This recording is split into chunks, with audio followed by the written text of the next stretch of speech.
Guerra híbrida, uso del crimen contra la democracia. Lo primero que hay que rescatar de todo lo brillantemente expuesto aquí son conceptos. El primer concepto, el concepto de guerra híbrida. ¿Qué quiere decir guerra híbrida?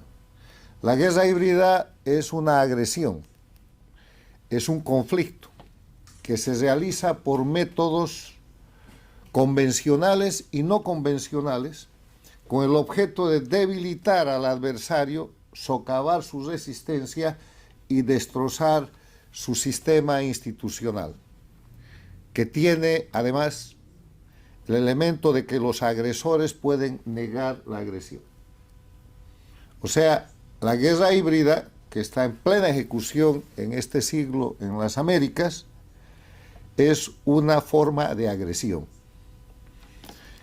Es una cosa en que podríamos resumir diciendo que el concepto de híbrido es el producto de elementos de diferente naturaleza, porque los métodos que se utilizan son muy variados, como lo vamos a ver más adelante. El segundo concepto, que es el crimen. Recordemos que crimen es un delito grave, es un hecho ilícito, pero que el crimen ha sido descrito conceptualmente como el acto perjudicial, porque es un delito grave, no solo a la víctima, sino también a la comunidad, a la sociedad o al Estado. Cuando uno está hablando de un crimen, está hablando de un ilícito que daña no solamente a la persona, al individuo que es la víctima, sino a la comunidad en su conjunto. Tercer concepto, crimen organizado. El crimen organizado está definido como aquellos grupos estructurados en actividades ilícitas para obtener beneficios económicos de poder u otros. Cuando ustedes vean una organización estructurada, y esto está definido por la Convención de Palermo, de 3 o más personas que cometen delitos para obtener beneficios económicos de poder u otros, eso es una organización criminal, eso es crimen organizado. Y finalmente, el elemento de que el crimen toma la política. ¿Cómo se llama eso? Se empotra en la política, como ha dicho nuestro keynote speaker. Eso en las Américas en el siglo XXI se llama socialismo del siglo XXI o castrochavismo. Empezó llamándose Movimiento Populista Bolivariano, se puso el nombre de ALBA en el camino, organizó figuras internacionales de organismos como el Petrocaribe o la CELAC, y hoy día se llama el socialismo del siglo XXI, que es la nominación política de la organización de crimen organizado más importante de este tiempo en las Américas, en mi opinión, y que está demostrado por la realidad objetiva que ahora voy a describir.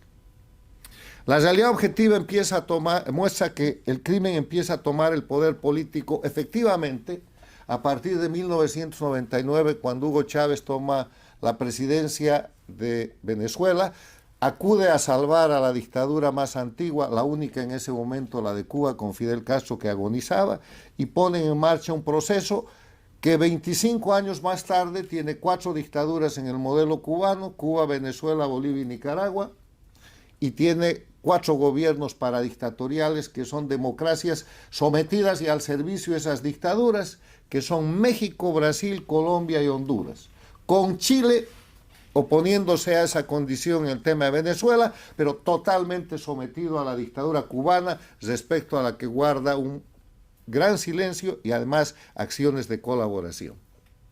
¿Cuáles son los antecedentes de la búsqueda del crimen para controlar la política? De repente, el antecedente más importante, se podrían citar muchos en las Américas, está en aquel concepto que en la década de los 60 en varios discursos expresa Fidel Castro y repite el Che Guevara. El narcotráfico es un instrumento de lucha contra el imperialismo.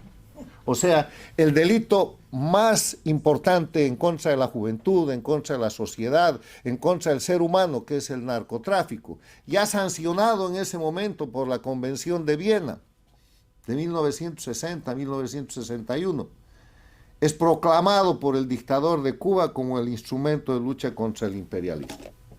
Y eso construye un hecho posterior en la década de los 80, cuando Cuba se instituye como el primer narcoestado de las Américas, con el gran tráfico de drogas de la sociedad de Fidel Castro, con Pablo Escobar Gaviria, colombiano, Roberto Suárez, boliviano, que termina con el fusilamiento del general Ochoa, del coronel de la Guardia y otros, para tratar de lavar la participación delictiva de Fidel Castro.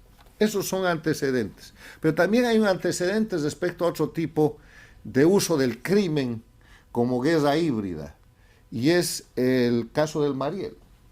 El Mariel, que se da del 15 de abril al 31 de octubre de 1980, la crisis del Mariel, es el primer éxodo promovido, administrado, generado como un mecanismo de agresión a un país.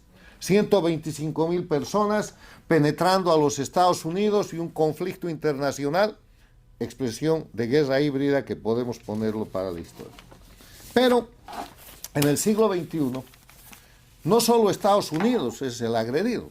En los dos ejemplos que he citado, la lucha antiimperialista con el narcotráfico, Estados Unidos el agredido, y el Mariel, Estados Unidos el agredido. Pero en el siglo XXI se utiliza la guerra híbrida a través de varios mecanismos, de los cuales voy a enumerar simplemente 8, contra todas las democracias de las Américas. El primer elemento, el narcotráfico. Cuba, Venezuela, Bolivia y Nicaragua se convierten en narcoestados, y a partir de eso empieza la gran exportación de droga, objetivo principal de Estados Unidos, pero el consumo de droga en todos los países de las Américas, de América Latina sobre todo, se incrementa. La construcción de grupos criminales aumentan. Miren los grupos criminales en México, en El Salvador, en Centroamérica, en la propia Venezuela. O sea, se vuelve criminosa la sociedad de varios países de las Américas, no solo Estados Unidos. O sea, el agredido con el tema del narcotráfico, el objetivo principal es Estados Unidos. Utilizan la cocaína, agravan la cocaína con el fentanilo, pero toda la América Latina está con esa agresión. Segundo elemento de guerra híbrida, la migración forzada. Estados Unidos es el objetivo principal. Sí, pero y los migrantes de Venezuela, los 8 millones de migrantes forzados, no están en Estados Unidos. Han ido a Colombia, a Panamá, al Ecuador, al Perú, a Chile, a la Argentina, al Brasil, a países de Europa.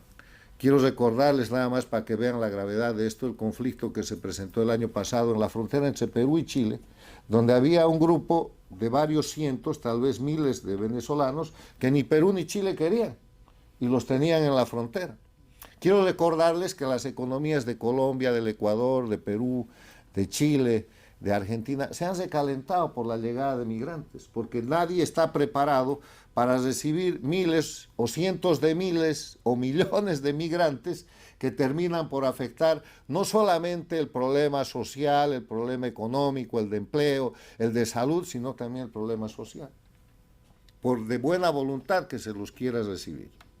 Tercer mecanismo, grupos delictivos.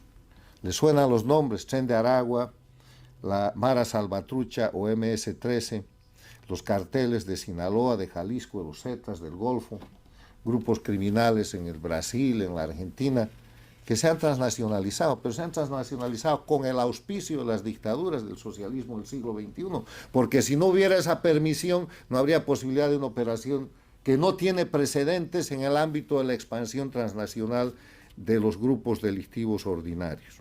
Cuarto, manipulación de elecciones, penetración de las elecciones con financiamiento de candidatos que son sacados de la cárcel para ir a la presidencia, como Lula en el Brasil, o que insisten tantas veces como López Obrador en México o Petro en Colombia, con financiamiento ilimitado para llegar al poder, y en el camino destruyen opositores para abrirles el paso a estos candidatos. Manipulación electoral con la presencia de candidatos que reflejan el crimen organizado y que buscan impunidad. El ejemplo que acaba de pasar en el Ecuador es dramático. La representante del correísmo quería tomar el poder para restituir el narcoestado, pero además para dar impunidad a Correa y a todos sus cómplices condenados con sentencias de 8 años de cárcel o más. Bolivia bajo amenaza con una elección en agosto, una elección en dictadura electoralista, Honduras casi en la misma situación, y peligro para las elecciones de este año en Chile y en Argentina, donde el financiamiento del crimen organizado, del socialismo del siglo XXI, con diferentes métodos y de diferentes fuentes, ha de ser un medio de guerra híbrida contra la democracia de estos países. Quinto, manipulación tecnológica. Sexto, noticias falsas. Séptimo, asesinato de la reputación. El asesinato de reputación no es otra cosa que el destrozar la reputación de las personas con argumentos infames. Resulta que en Colombia, y solo voy a poner un ejemplo, hoy día están en el Senado los violadores, asesinos, narcotraficantes y criminales de las FARC. Y está enjuiciado el expresidente Uribe, que luchó contra el narcotráfico, con ejemplo de éxito y brillantez para todas las Américas. ¿No? ¿Para qué poner más ejemplos? Podemos encontrar gente y situaciones de ese tipo en la Argentina, en Bolivia, donde están presos los mandos que defendieron la democracia, y en todo el hemisferio de las Américas, sobre todo en América Latina. Y octavo, la guerra cibernética, que es una situación que se vive día a día, con difusión de noticias falsas y otras. Termino esta descripción, porque todo lo que he hecho es topografía, aquí no hay ningún aporte novedoso, diciendo que es importante hablar de guerra híbrida, saber lo que es la guerra híbrida y entender que las democracias de las Américas, no solo Estados Unidos, todas las democracias de las Américas, y con ellas la libertad de los pueblos de las Américas, está bajo la agresión permanente, la guerra híbrida, por un enemigo que se hace llamar socialismo del siglo XXI y que no es otra cosa que crimen organizado bajo el mando de Cuba, integrado por las dictaduras de Venezuela, Bolivia y Nicaragua, y con el respaldo de los gobiernos paradictatoriales de hoy día, de México con la señora Sheinbaum, de Colombia con el señor Petro, del Brasil con el señor Lula y de Honduras con la señora Xiomara Castro. Muchas gracias.